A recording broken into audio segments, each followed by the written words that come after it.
नमस्कार, मैं हूं जया सिन्हा और हमारे पद्म के आज के इस विशेष अंक में आप सभी का बहुत बहुत स्वागत है। भारत की सांस्कृतिक विरासत, भारत की कला हम भारतीयों की तरह ही बेहद विविध है।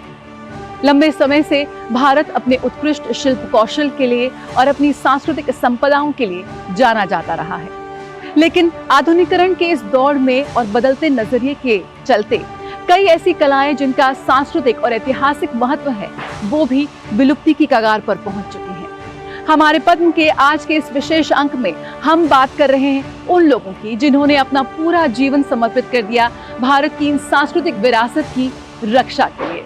आइए मुलाकात करते हैं और सुनते हैं इन लोगों की कहानी। ये वो कला साधक हैं जिन्होंने भारत की कला संस्कृति को, उन लुप्त होती कलाओं को दिया एक नया जीवन।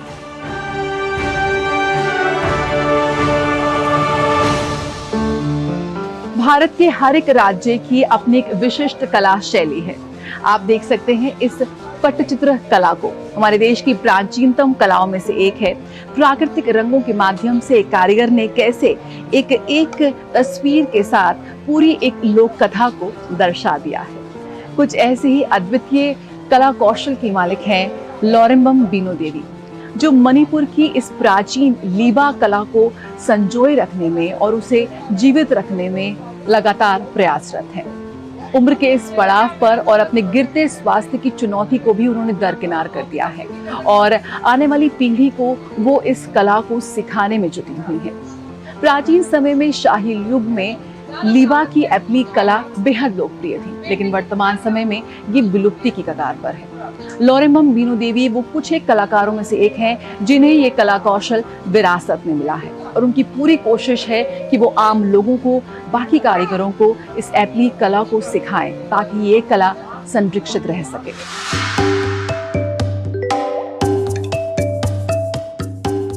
इम्फाल पश्चिम के सिंगजामई माथक थोकचोम लिकाई में जन्मी लौरेम्बम बीनो देवी मणिपुर की उस बेहद प्राचीन वस्त्रकला लीबा के संरक्षण और विस्तार को समर्पित हैं, जिसका प्रयोग देवताओं और राजघरानों के परिधान बनाने में प्राचीन समय से किया जाता रहा है। 9वीं तक पढ़ाई करने के बाद जब 17 साल की उम्र में लौरेम्बम बीनो देवी का विवाह हो गया तो उन्हें विरासत में अपनी सास स्वर्गीय लौरेम्बम इबेटोम्बी देवी से मिली ये कला। उनकी सास एक राष्ट्रीय पुरस्कार विजेता थी। उन्होंने इस कला के साथ लौरेम्बम बीनो देवी का जो नाता जोड़ा वो आज लौरेम्बम जी का 80 साल की उम्र पार करने के बाद भी बना हुआ है।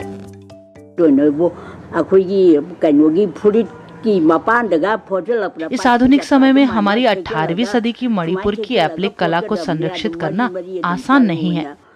मैं इसे बिना ड्राइंग के बनाती थी, लेकिन अब इस कला के ज्ञान को हमारी युवा पीढ़ी तक पहुंचाने की जरूरत है। सदियों पुरानी कला को संरक्षित करने की एक अच्छी सोच के साथ मैंने युवाओं को प्रशिक्षण देना शुरू किया।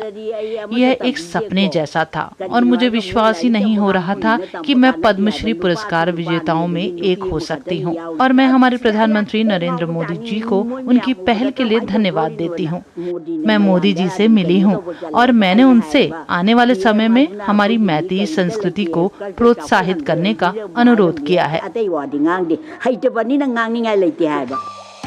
लौरेम्बम बीनो देवी ने मणिपुर राज्य कला अकादमी में लीबो कला का प्रयोग कर महाराजा चंद्रकीर्ति के ध्वज को पुनर्स्थापित किया।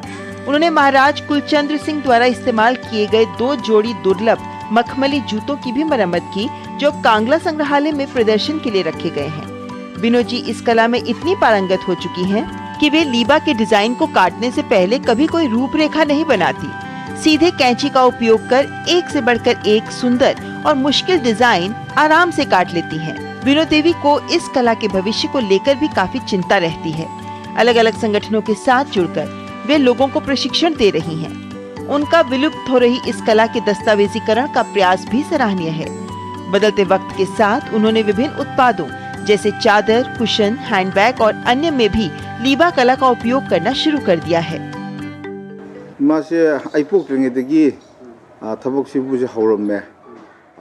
मेरी माँ ने हमारे जन्म से बहुत पहले ही कम उम्र में इस क्षेत्र में काम करना शुरू कर दिया था। वह अपने शुरुआती दिनों में मेरी नानी के साथ जाती थी और उनसे प्रशिक्षण लेती थी। बाद में पूर्व निदेशक सोबिता देवी ने उनका मार्गदर्शन किया। जब मेरी मां को पद्मश्री से सम्मानित किया गया तो हम बहुत खुश थे। मणिपुर की प्राचीन समृद्ध कला लीबा में सधे हुए हुनरमंद हाथ और धैर्य की जरूरत होती है। इसमें एक बड़े कपड़े में बारीकी से अलग अलग डिजाइन में काटे गए कपड़ों को सिला जाता है।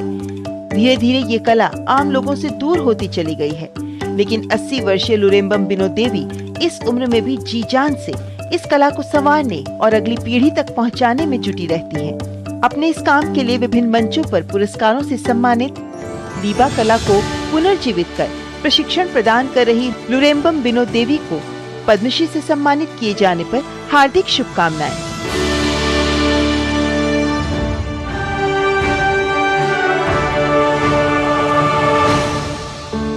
आप मेरे पीछे देख रहे हैं बेहद खूबसूरत कलाकृतियां। ये तमाम कलाकृतियां लकड़ी से बनाई गई हैं। वुड कार्विंग की कला का एक बेहद उत्कृष्ट नमूना है ये। एक कलाकृति को बनाने में करीब 15 से 20 रोज से भी ज्यादा का वक्त लग जाता है और यही वजह है कि हमारे कारीगरों के उत्कृष्ट कला के नमूने आज पूरे विश्व में अपनी एक विशिष्ट पहचान के साथ उभर रहे हैं। ऐसे ही कलाकार है सरिंग नामग्याल, जिन्होंने बचपन में स्कूल जाने का मौका नहीं मिला। उनके गांव में प्राइमरी एजुकेशन था, लेकिन उनकी शिक्षा को महत्व नहीं दिया गया और फिर करीब 20 वर्षों तक उन्होंने बढ़ई के रूप में कार्य किया। फिर उन्होंने अपने परिवार में पीढ़ी दर पीढ़ी चली आ रही नक्काशी की कला को सीखने का फैसला किया और आलम आज ये है कि पिछले 4 दशकों से ये अपनी लकड़ी की नक्काशी की कला को न सिर्फ संरक्षित कर रहे हैं, बल्कि उसका प्रचार प्रसार भी कर रहे हैं। सरिंग नामग्याल, जिन्होंने लद्दाख की इस नक्काशी की कला को दी एक नई पहचान।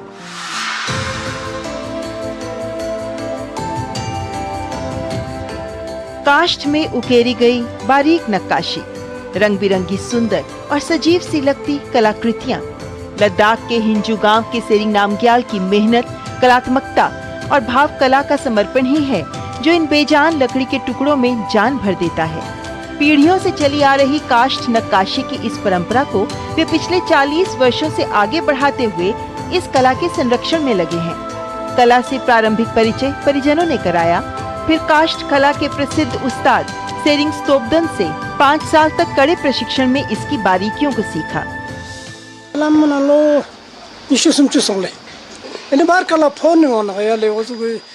मैं लगभग 20 से 30 वर्ष से वुड कार्विंग उद्योग में काम कर रहा हूँ।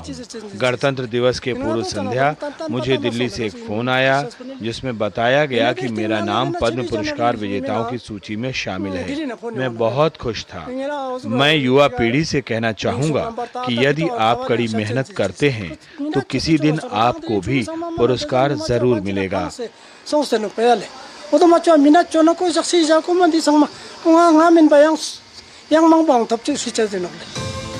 नामग्याल ने लद्दाख के कई घरों और मठों में नक्काशी डिजाइनिंग का असाधारण कार्य किया।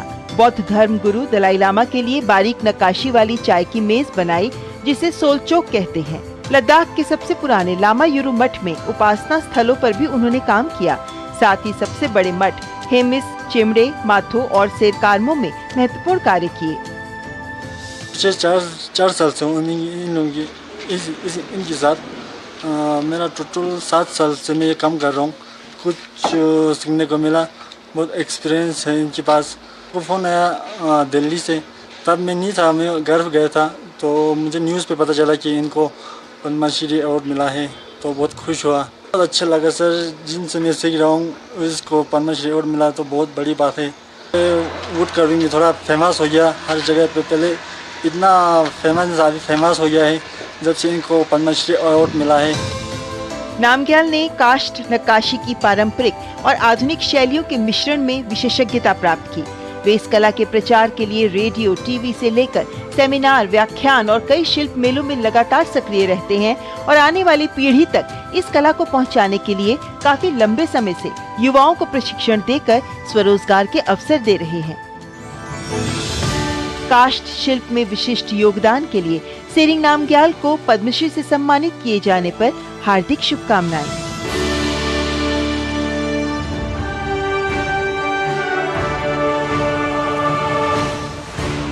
हमारे पद्म का ये विशेष अंक जारी रहेगा, लेकिन रुकेंगे एक छोटे से ब्रेक के लिए। जल्द हाजिर होते हैं।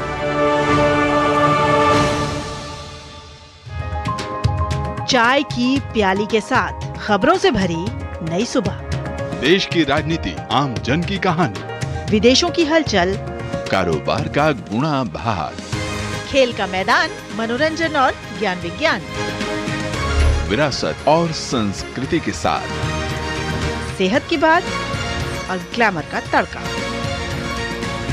सोमवार से शुक्रवार सुबह 8 से 9 बजे। सुकून से भरा नया सवेरा।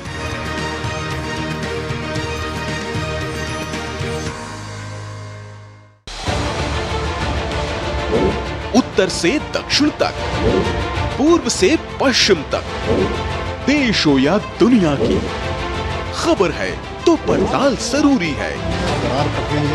देखिए हमारे साथ मेरे पीछे भारत की सबसे एजेंडा भारत का है और किस तरह से एक नई इस वक्त लोगों को अगर स्वरोजगार से आपने तो इसमें सोमवार से शुक्रवार दोपहर 3 बजे सिर्फ डीडी न्यूज पर।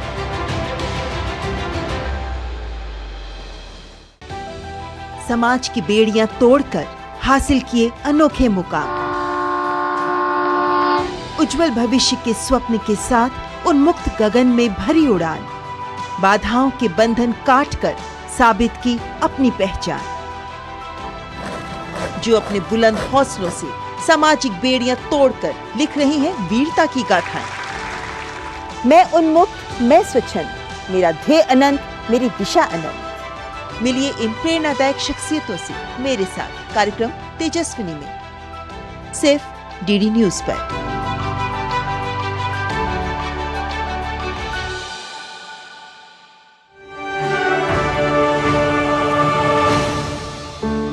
इस बैग को रीड ग्रास से बनाया गया है, यानी कि इस बैग का निर्माण एक तरह की घास से किया गया है। मणिपुर की ये कला है ना, कितनी खूबसूरत और कितनी दुर्लभ। कुछ ऐसी ही कला है लाइदी कला। लाइदी कला यानी कि गुड़िया बनाने की कला। मणिपुर में घर घर में गुड़िया खेलने की परंपरा रही है। घर में ही बच्चे बूढ़े सभी गुड़िया बनाते हैं और फिर उससे खेलते हैं। लेकिन धीरे धीरे समय के साथ गुड़िया बनाने की ये परंपरा लुप्त होती चली गई। एक शख्स ने इस कला को एक नई पहचान दी है, कौनसम इम्बोमचा सिंह, जिन्होंने अपने पिता से इस गुड़िया बनाने यानी कि लाइदी कला को सीखा और फिर इसे पुनर्जीवित करने की सोची। अपने हुनर से, अपने कौशल से उन्होंने एक नई इंडस्ट्री का निर्माण किया। आज कौनसम इम्बोमचा सिंह द्वारा बनाई गई ये लाइदी, ये गुड़िया पूरे विश्व में अपनी एक अलग पहचान बना रही है। ना सिर्फ इस कला को उन्होंने पुनर्जीवित किया, इसका संरक्षण किया, बल्कि गुड़िया बनाने वाले इस पारंपरिक पेशे को भी उन्होंने एक नई पहचान दी है।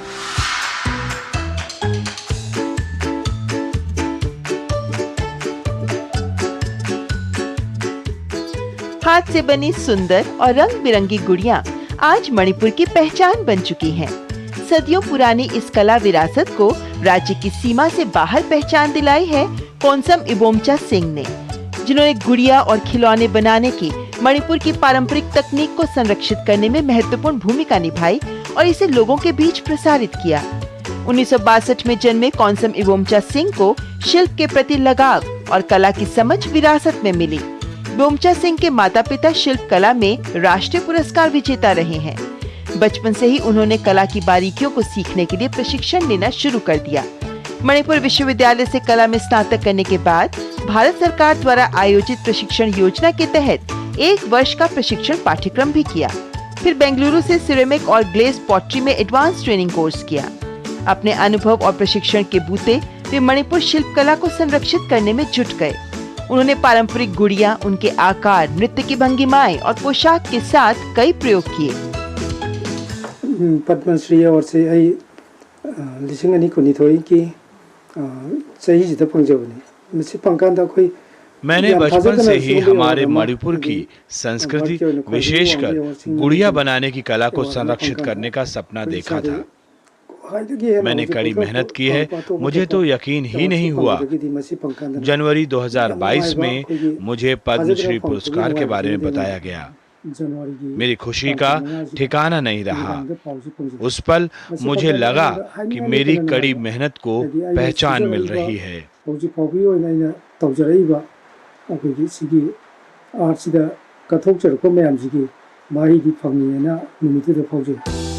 कौनसम इबोमचा सिंह गुड़िया खिलौने के अलावा मणिपुर के पारंपरिक शिल्प के विशेषज्ञ भी हैं। वे अपने उत्पाद विभिन्न प्रदर्शनियों, अंतर्राष्ट्रीय व्यापार मेलों, शिल्प बाजार और भारत सरकार के वस्त्र मंत्रालय द्वारा आयोजित अलग अलग शिल्प बाजारों में प्रदर्शित कर चुके हैं। साथ ही वे इस कला को आने वाली पीढ़ियों तक पहुंचाने के लिए कई प्रशिक्षण कार्यशालाएं भी आयोजित करते रहते हैं। 1998 मैं कौनसम इम्बोमचा की पत्नी हूँ। वर्ष 1998 में मेरी शादी हुई थी। शादी से पहले मुझे हाथ से शॉल और महिलाओं के कपड़े बनाने का भी शौक था। हम संपन्न परिवार से नहीं हैं। परिवार का खर्च चलाने के लिए हमने कुछ सालों तक साथ मिलकर कपड़े सिलना और कढ़ाई करना शुरू किया। बाद में उन्होंने गुड़िया बनाना शुरू किया और मैंने सिलाई और कढ़ाई में उनकी मदद की।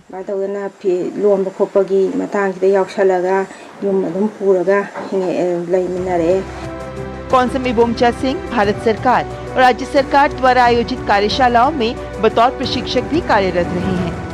हस्तशिल्प क्षेत्र में योगदान के लिए कई पुरस्कारों से सम्मानित कौनसम इबोमचा सिंह को कला के क्षेत्र में उल्लेखनीय योगदान के लिए पद्मश्री से सम्मानित किए जाने पर बहुत बहुत शुभकामनाएं।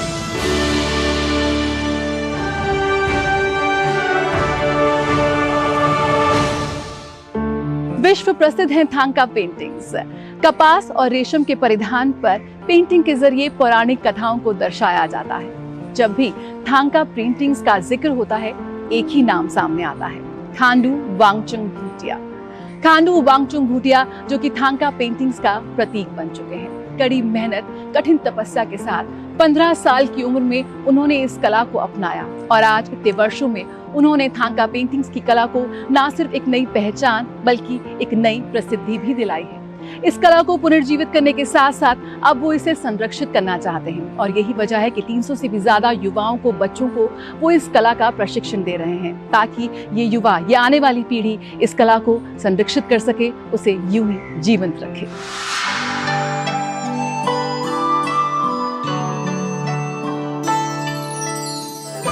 तिब्बती बौद्ध कला थंगका पेंटिंग देखने में जितनी सुंदर, बनाने में उतनी ही कठिन।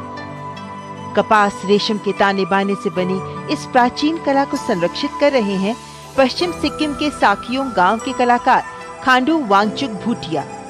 पिता से प्रेरणा पाकर कम आयु में ही कला से जुड़ गए। 15 वर्ष की आयु से प्रसिद्ध कलाकार स्वर्गीय फुंटसोक सांगपो और स्वर्गीय जपा अच्छो से प्रशिक्षण लेना आरंभ किया। वांगचुक ने परंपरागत कला में कई नए प्रयोग कर थंगका चित्रकारी में अपनी विशिष्ट शैली बनाई, जिसके लिए उत्तरी अमेरिका, यूरोप और एशिया में भी काफी ख्याति अर्जित की। उनके कार्य अनेक प्रसिद्ध पुस्तकों में संकलित हैं। थंगका पेंटिंग में बहुत कोना कोना का बच्चा लोग मैंने इकट्ठा कर दिए अपना खर्च से। माँ ने बोला अपना खर्च से फूडिंग लॉजिंग करके मैंने बहुत बच्चा लोग सिखाया। बहुत ट्रेडिशनल मैंने इंटरेस्ट भी किया है। इंटरेस्ट मैंने फिर सोचा कि ये ऑर्डर भी किया, उसमें थोड़ा ऑर्डर भी मिला था। फिर मेरे माँ ने इच्छा नहीं, वो भी बंद किया। कार्पेट वीविंग भी मैंने ट्रेडिशन किया, वो भी बहुत लोग पसंद किया। वो भी मेरा माँ का इच्छा नहीं कि तुमको ये ट्रेडिशन एक में ध्यान देगा, ये थंगका पेंटिंग अच्छा करना पड़ेगा। तो यहाँ करते बहुत हम इधर धेरै बहुत मनुष्य में हम किया है। भविष्य में सब लोग हम ये बोलना चाहते हैं, हम भी ये पद्मश्री और नेशनल अवार्ड पाने के लिए पद्मश्री सोचा भी नहीं था। मैं अपना से मेहनत, अपना देश, अपने ये कला में हम अभी तक इसका ये संभाल करके, ये ट्रेडिशन संभाल करके हमारा ऐसा करते करते अभी पद्मश्री इतना हमको खुश हो गया। तो अभी ऑर्डर भी बहुत मिल रहा है, ऑर्डर भी बहुत मिल गया। इसीलिए सब लोग का अच्छी तरह से इसमें कर दीजिए। इसमें ध्यान देने से इसका बहुत लाभ है। भारत सरकार का लिए बहुत बहुत धन्यवाद। इस कला को संरक्षित करने और आगे बढ़ाने के लिए वांगचुक ने 1982 में एक प्रशिक्षण केंद्र की शुरुआत की, जहां बच्चों को प्रशिक्षण के साथ साथ निःशुल्क आवास और भोजन की सुविधा भी देते हैं। उन्होंने विशेषकर ऐसे बच्चों को चुना जो गरीब तबके से थे और गलत दिशा में आगे जा रहे थे। वे अब तक अपने बूते करीब 350 बच्चों को प्रशिक्षण दे चुके हैं। उन्होंने सिक्किम के विभिन्न मठों जैसे नादक मठ आदि में बौद्ध भित्ति चित्रों के रूप में अपनी कला का प्रदर्शन किया, तो वहीं लद्दाख और नेपाल के बौद्ध मठों में भी उनकी कला देखी जा सकती है। खांडू जी ने जो भारत का चौथा सबसे सिविलियन अवार्ड को जो प्राप्त किया, उसके जो कार्य के लिए भारत सरकार ने जो सम्मान दिया है वो सिर्फ खांडू वंश के लिए नहीं है, सभी सिक्किमवासी और विशेष करके हमारे स्कूल, हमारा पाठशाला का एक बहुत गर्व का बात है। वहाँ की जो प्रतिभा है वो विद्यार्थी में भी ट्रांसफ़र करना चाहिए। इस बारे में हम एसएमसी और स्कूल मैनेजिंग कमेटी मिलके वहाँ से बातचीत करके भविष्य में कैसे विद्यार्थी को इस क्षेत्र में आगे ले जाने के लिए हम कार्य करने के लिए सोच रहे हैं सर। थांका पेंटिंग को प्रिजर्व करने में, कंजर्व करने में और आगे इसको विश्व में दिखाने के लिए खांडू जी ने जो योगदान किया वो बहुत सराहनीय है। थंगका, जिसे हांगका, तांगका, थंगका या टंका भी कहा जाता है, ये तिब्बती बौद्ध चित्रकला का बेहतरीन नमूना है जो आमतौर पर बौद्ध देवता या पौराणिक दृश्यों को दर्शाती है। घरों और मठों में सजे इन चित्रों में प्राकृतिक रंग और सोने का प्रयोग तथा रेशम के धागे से कढ़ाई की जाती है। प्राचीन कला थंगका चित्रकारी के लिए राष्ट्रीय, अंतर्राष्ट्रीय स्तर पर अनेक सम्मान और पहचान पा रहे खांडू वांगचुक भूटिया को पद्मश्री सम्मान से विभूषित किए जाने पर बहुत बहुत शुभकामनाएं।